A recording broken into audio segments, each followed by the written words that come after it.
ভারতীয় দল পাকিস্তানে চ্যাম্পিয়ন্স ট্রফি খেলতে যাবে কি যাবে না সেটা আজকে স্থির হয়ে যাবে আইসিসির বৈঠকে।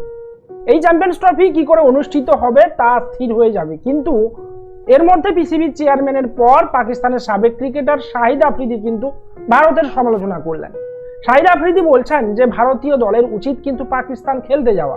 আফ্রিদি বলছেন 26-11 হামলার যে দোহাই দিয়ে ভারতীয় দল পাকিস্তানে খেলতে যায় না, এই 26-11 হামলার পর পাকিস্তান কিন্তু ভারতে অনেকবার খেলতে এসেছে, কিন্তু ভারতীয় দল একটিবারও যায়নি পাকিস্তানে খেলতে।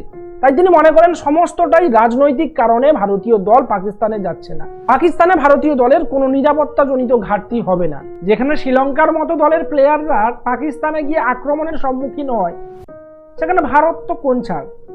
পাকিস্তানের সঙ্গে শ্রীলঙ্কার কোনো রাজনৈতিক সংঘর্ষ নেই, দুটি দেশ অনেকটা দূরে রয়েছে। আর ভারত পাকিস্তানের মধ্যে সংঘর্ষ লেগেই থাকে, দুই দেশের মধ্যে রাজনৈতিক সমীকরণ মোটেই ভালো নয়। এমন পরিস্থিতিতে ভারতীয় ক্রিকেটাররা গিয়ে পাকিস্তানে যে বিপদে পড়বে না তার কি গ্যারান্টি দিবে আফ্রিদি? আফ্রিদি কি এই ধরনের গ্যারান্টি দিতে পারবেন? প্রশ্ন তো উঠছেই। তাই স্বাভাবিকভাবেই বিসিসিআই পাকিস্তানে ভারতীয় ক্রিকেট দলকে পাঠাবে না, নিরাপত্তার কারণে। হ্যাঁ, সত্যি নিরাপত্তাজনিত অভাব রয়েছে।